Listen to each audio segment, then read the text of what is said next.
আপনার বাজে কেন? বাজে কেন আপনার? কথা বলেন, কথা মুখ সামনে কথা বলেন। ভালো কথা বলছেন, ভালো কথা বলছে। আপনি কি বললেন? আপনি তাফসীরে কি বললেন? আপনি তাফসীরে কি বললেন? আপনি যতটুকু বলছেন হয়ে তাফসীর করা হচ্ছে না। আপনি যতটুকু বলছেন হয়ে গেছে। আজব তো। তাফসীর করতেছি না বলতেছেন তো, মানুষ কি বোঝে না? হ্যাঁ, মানুষ বোঝে দেখে তো বুঝাইতে আসছে। আমি বলতেছি তো, আমি কি কোন খারাপ কথা বলছি? হ্যাঁ, আমি কোরআন থেকে বলতেছি না কথা। ভয় মানে কি? একজন মানুষ আল্লাহকে ভয় করবে, সে কখনো বেপরদায় চলবে না, এটাই তো। একজন মানুষ আল্লাহকে ভয় করবে, সুদ খাবে না। একজন মানুষ আল্লাহকে ভয় করবে, মানুষের অর্থ সম্পদ মেরে খাবে না, এটাই তো আমি বলতেছি। নাকি বলেন? আমি অন্য কোনো কথা বলছি? আপনার বাজে কেন? বাজে কেন আপনার? কথা বলেন, কথা মুখ সামনে কথা বলেন। ভালো কথা বলছেন, ভালো কথা বলছে। আপনি কি বললেন? আপনি তাফসীরে কি বললেন? আপনি তাফসীরে কি বললেন? যতটুকু বলছেন হয়ে গেছে। তাফসীর করা হচ্ছে না। আপনি যতটুকু বলছেন হয়ে গেছে। আজব তো। কোন আমি কোন খারাপ কথা বলছি নাকি? যতটুকু বলছেন আপনি বেশ ভালো বলছেন।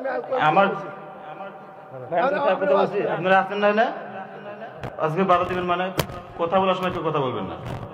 কোরআনের কথা বলা হচ্ছে না। এটা কিসের কিসের মাহফিল? আমরা কার গোলাম? আমরা কোরআন জানি, আমরা আল্লাহর গোলাম। আমরা কোরআনের কথা বলতেছি। আমাদের ভিতরে কোরআনই আছে। শোনো, সভাপতি সাহেব যা বলছে তুমি তার বিপরীত কিছু করো না, তাকে জবাব দিও না। আমরা শিক্ষা করছেন আপনারা, আপনি শিক্ষা করছেন আপনারা, আমাদের কিছু আছে, কিছু আছে। অবশ্যই আছে। আপনি আমার থেকে জ্ঞানী, করেন আপনি আমার থেকে জ্ঞানী। দুনিয়ার রীতির বুঝে চলতে হবে। বলছেন ভালো, আমি তো বলছি যতটুকু বলছেন হয়ে গেছে। আমি কতটুকু বলবো, কিভাবে বলবো, এটা আমার ব্যক্তিগত ব্যাপার। আপনার ব্যক্তিগত নিয়ে আমি কথা বলবো না। না বলেন, আপনার ব্যক্তিগত হলে আমাকে নিয়ে আসছেন কেন? আপনি বলেন, আপনি যতটুকু বলেন। আমরা সবাই বসি, আমরা সবাই জায়গায় যাই। ওমাল্লাম ইয়াহকুম বিমা আনজালাল্লাহু ফাউলাইকা হুমুল কাফিরুন।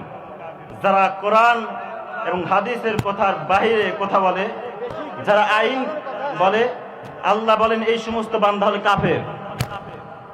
সেই কিবতের ভিতরে কি আছে? মারফিং আছে। ঠিক আছে, আমি তো রাজনীতি বলে যাই না, এটাই তো কথা। রাজনীতি কোথায় হয় নাই, তাহলে কেন? হ্যাঁ, আমি তো রাজনীতি কোনো কথাই বলি না, আমি তো শুরুই করি নাই। কেন রাজনীতির আগে আপনি সব উল্টাপাল্টা করে দিচ্ছেন?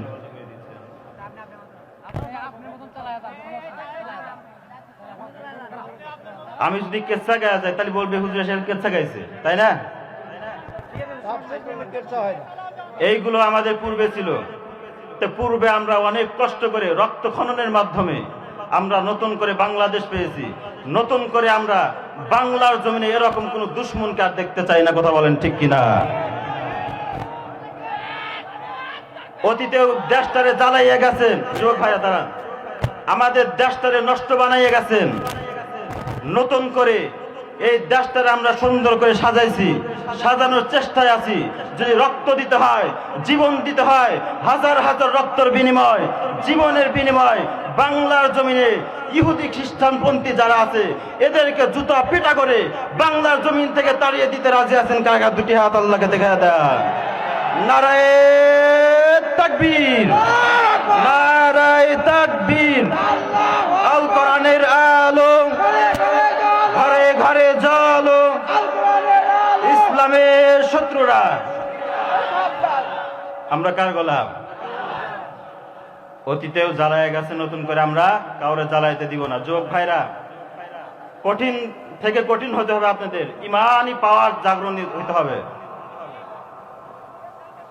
দেশে আগুন লাগাইয়া জনতারে জ্বালাইয়া পালাইয়া ছাইরা গেলি ঢাকা, গণভবনটায় আগুন ফাঁকা বুবুরে, গণভবনটায় আগুন ফাঁকা। ঠিক কিনা? তুমি অধিকারের কথা বললে বলেছিলে রাজাকার, জনগণ বুঝে গেল তুমি বড় স্বৈরাচার। তুমি অধিকারের কথা বললে বলেছিলে রাজাকার, জনগণ বুঝে গেল তুমি বড় স্বৈরাচার, ঠিক কিনা?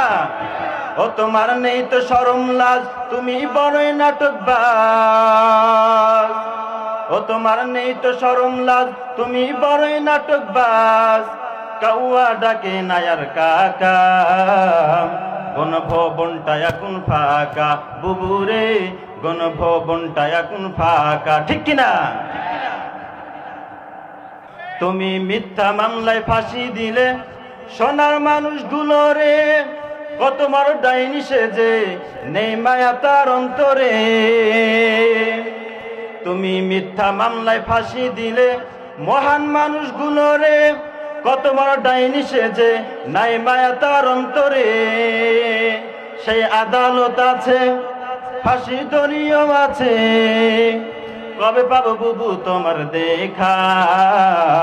অপেক্ষা করছে শুধু ঢাকা, বুবু রে অপেক্ষা করছে শুধু ঢাকা। ও যে কৃষ্ণপুরের মুসলমান, আল্লামা দেলাওয়ার হোসেন সাইদি কোরআনের পাখিকে যারা মিথ্যা মামলা দিয়ে বিষ পান করে হত্যা করেছেন, আগামীতে সেই হত্যার বদলা নিতে রাজি আছেন কারা কারা? দুটি হাত আল্লাহকে দেখিয়ে দেন। দুনিয়ার মুসলিম এক হও, এক হও, নারায়ে তাকবীর। আমি নরম বয়ান দিছিলাম না? গরম করলো কে? আমাদের সাথে যেমন করবেন আমরা তেমনই করব। আমরা তো আল্লাহর গোলাম, আমরা তো দুনিয়ার কাউরে ভয় করি না। আর ভয় করলে তো কথা বলতে আসতাম না। আমি যদি ভয় করি তাহলে আমি কোরআন শিখলাম কেন?